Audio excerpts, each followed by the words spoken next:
Hey there, this is a quick update about the KXC live stream. We're going to be taking a bit of a break over the summer weeks so that our live stream volunteers can have a break. These guys are legends, they deserve a good summer rest. We will still be putting all the talks online, so if you watch them by video, we'll be putting the videos on YouTube. All the audio will be on Spotify or wherever you stream your podcasts. So all the teaching will be available. Also, if you really enjoy the live stream worship, you can head to the KXC Worship YouTube channel. There's a whole load of worship there. So have a great summer. See you after the summer. God bless. Wow, thank you so much. Thank you for having me, although you didn't have any choice in that. It was going to be Lois today. If you came to hear Lois, we have to stick for the 5 p.m. So yeah, as Pete said, my name is Lydia. I'm married to Rich. We have 3 amazing children who are all here, who didn't want to stay home at all.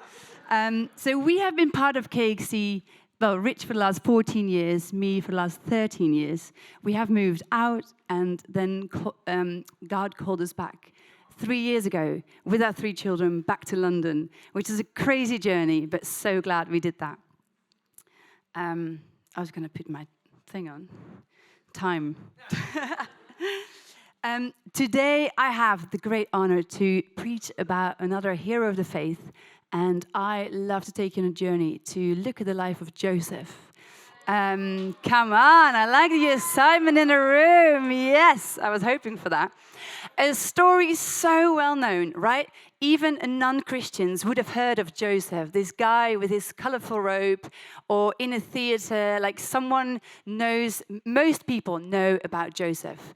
But before you drift off and think of like Pete was saying, like it's just a Bible school, what do you say, Sunday school story. By the way, I'm Dutch, so sometimes words that I say might sound slightly different. That's because I'm Dutch originally.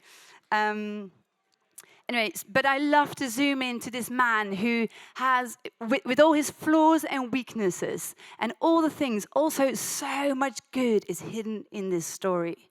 And I love to take us on a journey through this. And who has learned the gift of forgiveness as well, which is an incredible thing in his story. So, 3 things. 3 points, come on. How does Joseph point to Jesus? Thank you for the slide. This is my first time preaching with slides, guys. Isn't that? I mean, that is awesome, isn't it? I've never done slides in my life before. Second, Joseph's character and gifts. And third, his journey towards forgiveness.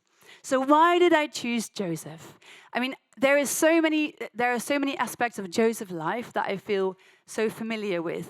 I mean, I hope I never will be a governor of Egypt, having to, govern a famine and all of that. But there is so much of his life, of his suffering, that he went through that I can connect with. And not just that, also his big family. But I'll tell you a bit more about that. Some people will know about that already.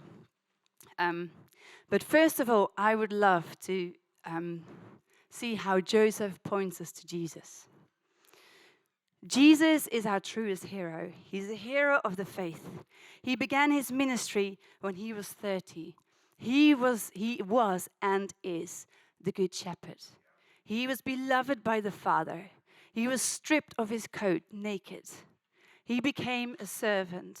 He was falsely accused, the revealer of God's heart. He is the Savior of all people, and he's forgiving everyone who repents. And now Jesus is highly exalted above all, and every knee will bow. And if you know the story a little bit more than just a Sunday school story, you will have picked up on some similarities between Joseph and Jesus. Joseph was a shepherd. Joseph was beloved by his father. Joseph was stripped naked of his coat, or at least half naked.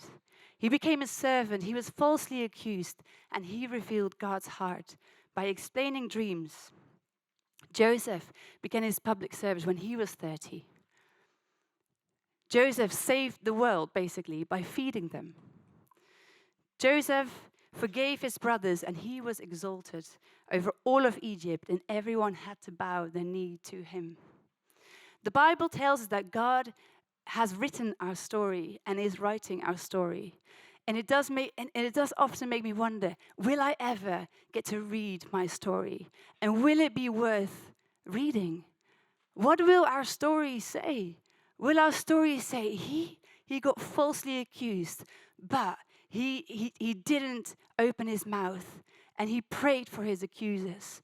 Will your story say she was known by many suffering and so much pain, but she looked up to the heaven because she knew where her help came from? What will your story say? How many similarities will you have with you and Jesus? That's all that matters. Like we were singing before, Jesus at the center of it all. May all our lives just glorify Jesus in every single day, whatever we do.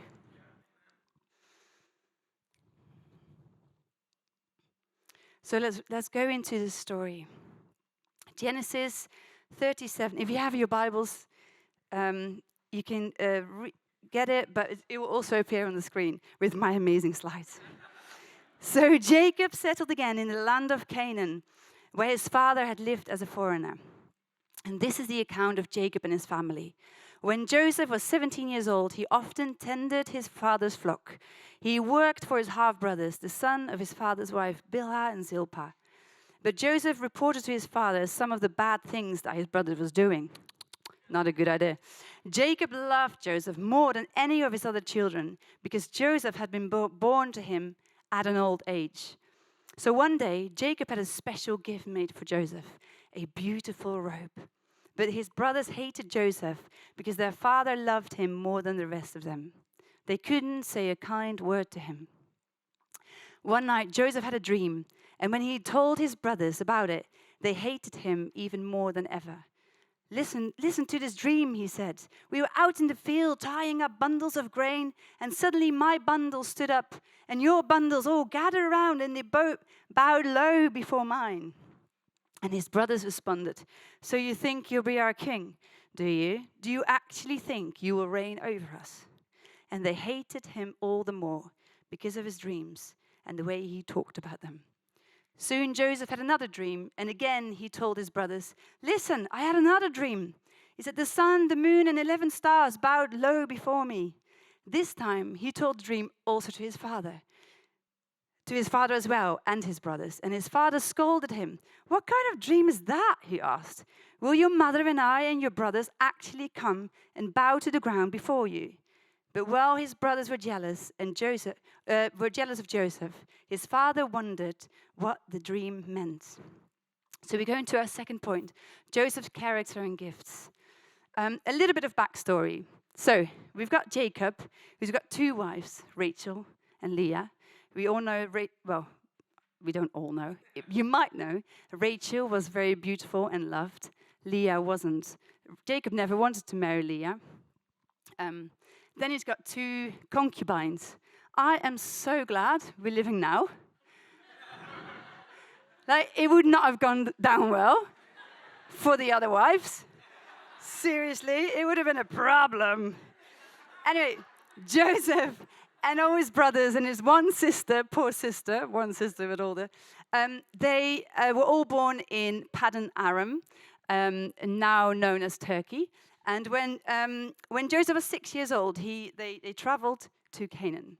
Benjamin came a bit later, and they were shepherds. They've always been shepherds, and that's all they've known. But above that, Joseph was the favorite, right? Joseph was the favorite. But do you know also, Jacob was his father's favorite. So Jacob was his father's favorite, who was Isaac. And Isaac was his father's favorite, who was Abraham.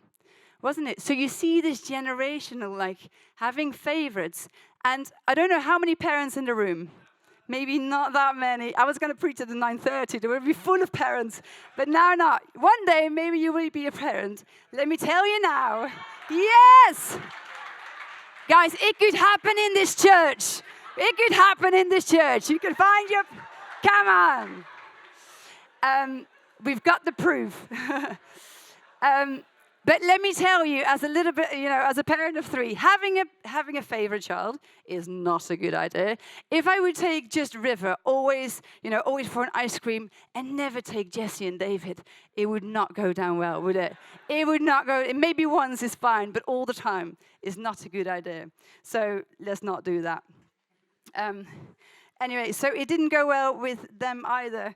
But I sometimes wonder if all the brothers, including the sister, would have felt loved, deeply loved by their father, that this story might have been different. I often think that. But anyway, Joseph, already being the favorite, who had been given this amazing, colorful robe, now also has this spiritual gift of dreaming dreams. He had just been given it. God just gave it. He hadn't earned it. It was not that he got it because he fasted more or he prayed more or he was a more amazing Christian. God had just given it to him. It's not fair, is it? As I say often to our children, life isn't fair. I actually do often say that because it's true. Life isn't fair. Some people get gifts and other people get other gifts. And we might be, thinking, why did I not get that gift? But God chooses and we have to surrender to him. And Joseph, with his gift of dreams, wasn't shy to share. He shared it, whether his brothers liked it or not. And he shared it a second time. Have you ever shared something to someone with you thought this was the best, amazing story, and you share it? For example, I share it with Emma. I'm like, I've got this amazing thing. And Emma would look at me like this. Like, you would think twice to go back to her and tell it again. Like, you just wouldn't do that. But Joseph, somehow, for the second time he get this dream, he's going to share it again with his brothers. And his brothers hated him even more. And the Bible says, and they hated him all the more because of his dreams and the way he talked about him. So it's not a pretty sight, is it? You can feel the discomfort of the brothers, disliking, hating, a deep hatred. These brothers, they were under the grip of jealousy. When we feel entitled, unloved, and jealous, it makes an absolute terrible cake. Like, it's a recipe for disaster. It is just awful. So if you ever feel any of these, and especially if it's all 3, do something about it. Like, rip it out of seriously, do something about it, because let Jesus shine his light in your soul, because it cannot stay there. But Joseph's brothers, they were under the grip of jealousy. And one day they left the house and to find a field for their sheep. And after a while, Jacob, he asked Joseph to go and find them. Something makes you think, right? Was he not switched on? But emotionally, because you think, surely he must have known that Joseph was not the favorite for the brothers.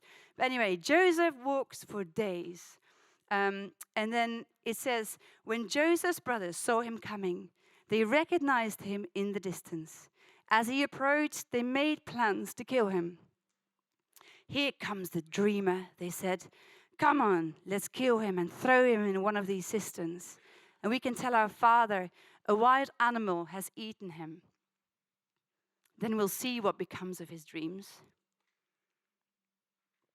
How dark, right? How dark. These are dark, dark thoughts. These are not thoughts that just came from 5 minutes of jealousy.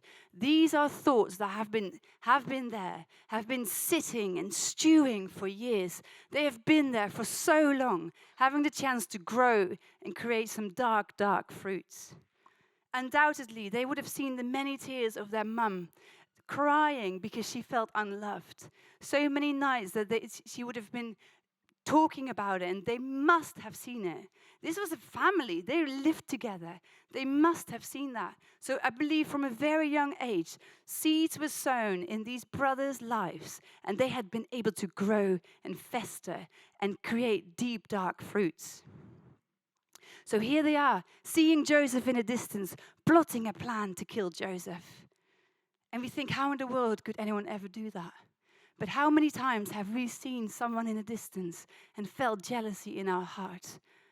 And we turned around because we just don't want to talk to them, because we just don't like them, because it stirs up an uncomfortable feeling, because we feel jealous, because they have something that deep inside we actually want. It's jealousy that destroys relationships, whether between brothers and sisters, friends, family, and it isolates people because you don't invite them in because you feel jealous. So all I can say, deal with it. Do something about it. This is my Dutch side. Don't just let it sit there. Oh, yeah. I often say to people, like, if you feel something like that, just like practical. I'm very visual, so I like seeing things. If you're not like that, just bear with me, okay? I often see like these little worms popping up, little lies or jealousy just comes up. And what we like to do as Christians is we like to just push them down and not deal with it. Just push them down, even with a saying a psalm, and then we just push it down. And as much as I believe in the power of the word, we also have to sometimes address what's actually going on. We have to sometimes pick up this stinking little worm, put it in our hand, and look at it and say, what lie am I believing? What lie am I believing? Why does this stir up so much in me that I don't want to talk to this person, that I want to resent them? What is it about that I believe? And then don't just sit there, then sit there with Jesus, repent, and listen to the Father and hear what he has to say about you. Because he will say, you are enough. You are enough. There's nothing in the world that you can do to make me love you more or make me love you less. You are enough. And that's all we need to hear. And then take out your sword and chop its head off.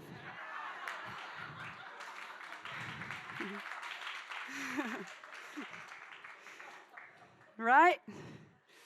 We've got a funny story with, we often do the Lord's Prayer with the children before they go to bed. And, and then it's like, and deliver us from evil. And we've done that for a couple of weeks. And then one day, Jessie said, Mummy, why do you want to deliver us to evil? Like the postman. He thought we were actually sending them. So I taught them the, hacha! No, that's what we do. You deliver us from evil, not sending us to evil. Important little note.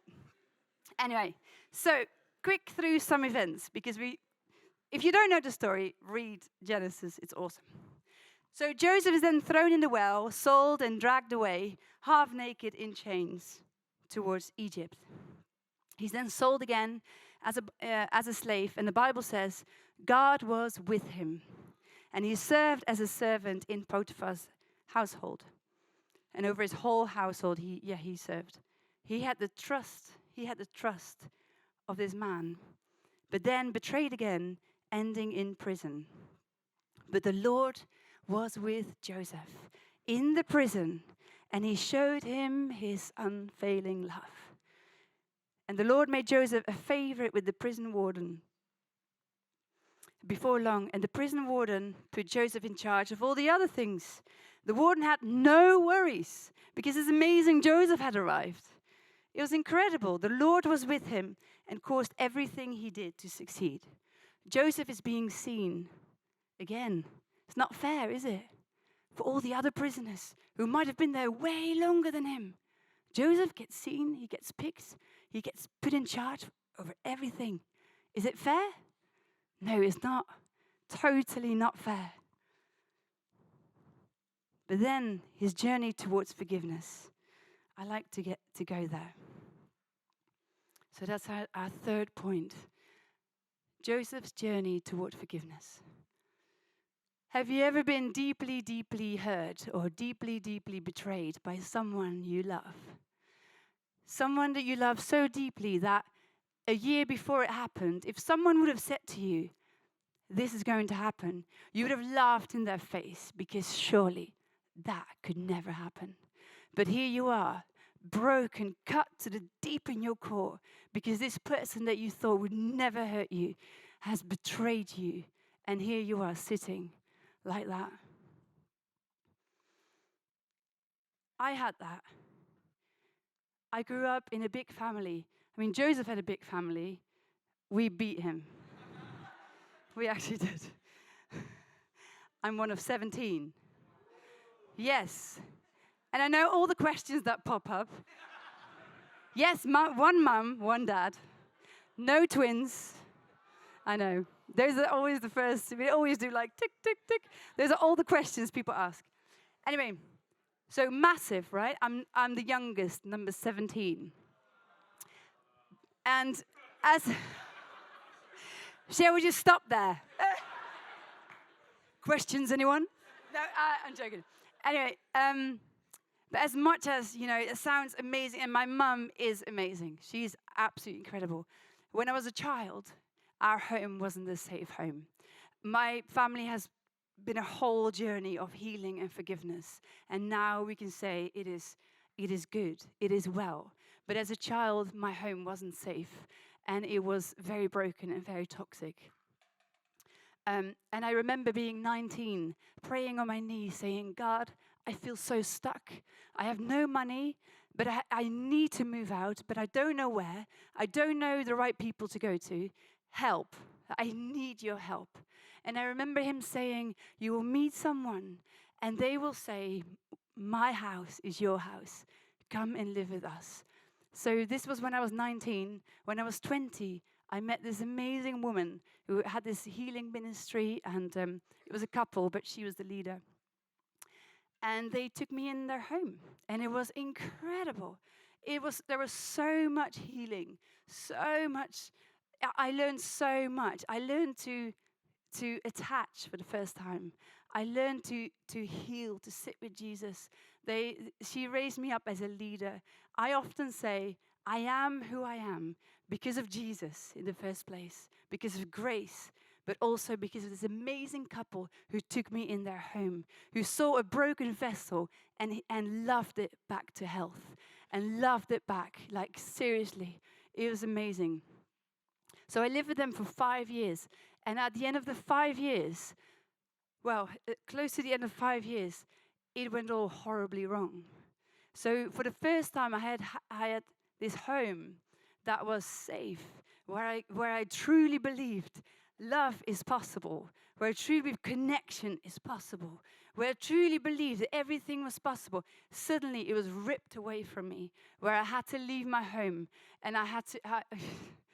I can tell you guys, that was painful. Like, it felt like my heart was ripped apart. And I think it is especially because I had learned to attach for the first time. I had really put myself out there, be like, I want to put some roots down here. So when that was ripped away, it was just so painful. And something in me shut. It was like prison doors shut, and I had no idea how to ever open them again. I mean, you probably know a little bit how that feels when you just don't know what to do. So first, back to Joseph. I will come back to this story in a bit. So what happened to Joseph behind those prison walls? Joseph could have been bitter. He could have been angry, selfish, but somehow he isn't. I can imagine the many nights when he punched his fist on the wall, saying, God, where are you? God, have you forsaken me? Where are you? He would have fell on the floor, saying, God, the God of my fathers, I don't see you here. Where are you?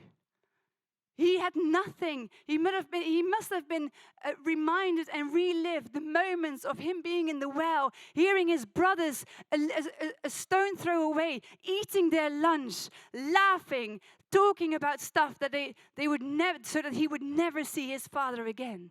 Here he is in prison, completely rejected, alone, a nobody.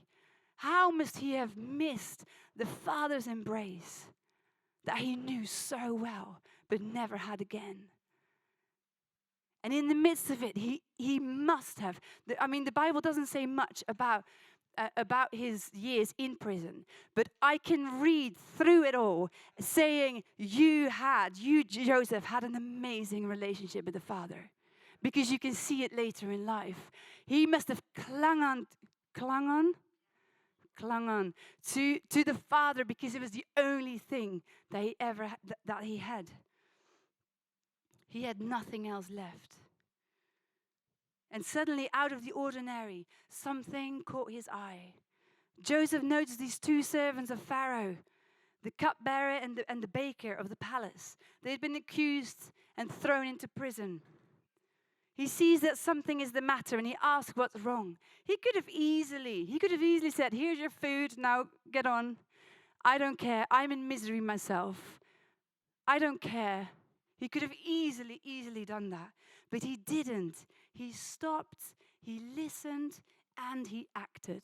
He listened to them, to what was the problem. And they shared about their dreams. And suddenly, this man, Joseph, who's well known with dreams, suddenly doesn't just get dreams himself, but he knows the explanation of a dream. That, to me, says something about a deeply rooted faith and relationship of God the Father. This is not just 5 minutes here or 2 minutes whilst you're on the toilet. This is like a deeply, I know we all do that, don't we? If not, that's the best time to pray. But this is like a deeply rooted faith and relationship of daily hearing the Father's voice, because there was so much detail in what he shared, and it all came true. Joseph could have never, ever known that. If you don't know the outcome of this, read the Bible. It is absolutely incredible. Joseph had become a man you want to be with. He was a man deeply rooted in hearing God's voice. He was trusted. He learned to steward his spiritual gifting well. He didn't seem to show off, and he was humble. And I believe he felt deeply loved by God. Because the Bible says God showed him his faithful love. And I don't know about you, but often when I look back in my life, where life was the hardest, and I have all the questions and all the doubts, all the question marks, and I don't understand it. I really, really don't. I'm not telling you here like I know it all. I really don't understand why there is suffering, why there is pain, why people die too young. I do not understand. But what I know is that we have a God who is with us, right there, right in the midst of our struggle, of our suffering, of our doubts, of our questions, and he wants to hear it. He loves hearing what's deep in our hearts. So if you have that, pour out your heart. Tell him your questions. Be angry with God. It is okay. God is not afraid of your anger. Tell him, be honest. Be as honest as you can. And you will notice how freeing it is for your heart. Because that's where connection is. That's where relationship is. Sometimes with Rich and I, if we like kind of drift apart, which is almost impossible because I need it so much. But it's like, but you know, sometimes you just need a little fight, right? You just need like, you're just a bit annoying. And I always say it has to thunder because then the light is shining again. And it's the same with God. We need to be honest. If we just do fluffy faith, it's not real. And then when a little storm comes, then we're like, on our backs. But a faith deeply rooted in God, where you can ask the questions, where you can be sad and have all the emotions. When the wind comes, when the storm blows, you will stand strong on the rock because it's built on the faith of Jesus, right? So back to what I was sharing before. One sec. When my heart got shut, right, I felt like it's completely closed. It was a year before I moved to the UK. So I could have easily been like, become this bitter, angry person. No one knew me. So I could have just be like, yeah, I don't care about people. But I would have lost a lot of my personality. I would have never walked in the dreams that God had for me. And then one day, Rich told me about this event that was happening. So we were going. And during the worship, someone spoke about the wells of disappointment. And it was a moment where I had a choice. I had the choice to just ignore that, or I had a choice to engage with it. And what I saw in that moment was the wells of disappointment of my life, of my earlier life, but then also the promise that God has said, one day you will find there will be people who will say, "What, my home is your home," and then seeing it completely washed away. That is deep, deep disappointment. And I know I'm not the only one where God has spoken and it seems to all go pear-shaped and you have no idea. That, my friend, is a well of disappointment. And in that moment, God invited me to dance upon the wells of disappointment. And I saw like his hand reaching. It's almost like Jesus' hand was reaching towards me. And he said, dance on the well of disappointment. And in that moment, I could have said, no, that's just a bit weird, right? It's a bit weird, a bit extravagant. But I didn't. I was like, I literally don't care. I don't care what it looks like. I am just going to, just do it. So I did. I danced like crazy. It was not a pretty dance, let me show it. This was not like a pretty ballerina dance, but this was a dance where you see the enemy watch and run off with a tail between his legs. Because in that moment, I took back some of my freedom that he had stolen from me.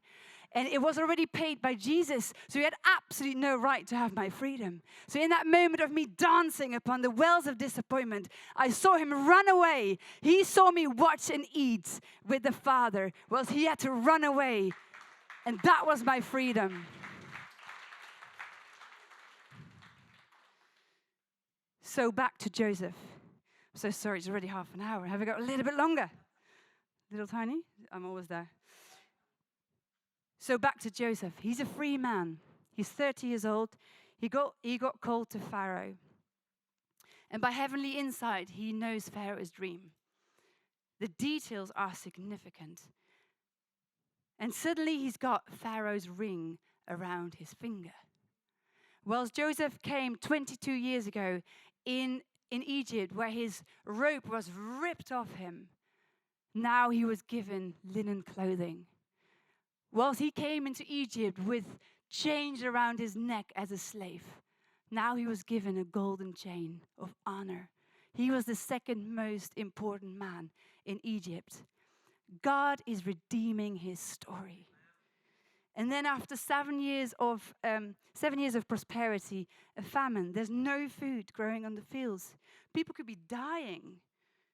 People are dying, but because of Joseph, his insight with the Father, his boldness of sharing it, because sometimes we can get insight, but we're not sharing it, but Joseph got it. He was bold enough to share it. By strategic thinking, he saves so many people. It is awesome. And then one day, the day arrives that he sees his brothers in the distance. The same way that his brothers one day saw him in the distance. And they plotted a plan to kill him. But what is Joseph doing? He is plotting a plan so they can redeem themselves. And what I love about this story is that he doesn't run up to them and says, "I'm Joseph. It's okay. I've forgiven you. Don't worry about it." No, he doesn't. He let them sit, I think, for weeks, maybe even months, where he tested them. And he takes the time to test them. And he takes the time to reveal himself. He doesn't do it straight away. And what I love about it, as much as I so believe in the power of forgiveness. Sometimes we jump too quickly to forgiveness, but we sometimes have to walk the road of forgiveness where we have to just take time to be real with God, to ask over and over again in our heart. First, in our heart, we forgive, and then we can speak it out. But yeah, anyway, I hope you hear my heart. I so believe in forgiveness because I wouldn't be who I am today if I didn't know that. But what he does, he triggers them. And he doesn't, so he doesn't just reveal himself. But then when he does, weeping with joy, he embraces Benjamin. And Benjamin did the same. And then Joseph kissed each of his brothers. He came to that place. He could kiss his brothers. He wept over them. And after that, they began talking freely. And a few years after that, when their dad dies and they fear for their lives because they're like, well, now dad's gone, so he might kill us after all, because they hadn't fully received the gift of grace and forgiveness. Joseph says to them, you intended to harm me, but God intended and turned it all for good. He brought me to this position so that I could save the lives of many people. No, don't be afraid. I will continue to take care of you and your children. So he reassured them by speaking kindly to them. Now, if we can come to a place where we can truly say those words, where we can truly say, you intended to harm me, but God turned it all for good. He brought me to this position, to this heart position, so I could save the lives of many people. I truly believe, if we get to a deeply surrendered place like that we will look more and more like Jesus. And isn't that the goal of everything? When God is writing our story, I pray that will be in my story, that those words will be there. She could forgive. She could love where people deeply hurt her. May that be in your story too. It's my prayer. And we'll be like Jesus, who said at the cross, Father, forgive them, for they don't know what they're doing. May that be part of our lives. Amen. Hi there, we're Pete and B. Thanks so much for joining us online. We would love to connect with you in person. So if you want to join us in person for a Sunday service, you can find all the details on our website, kxc.org.uk/new. Can't wait to connect.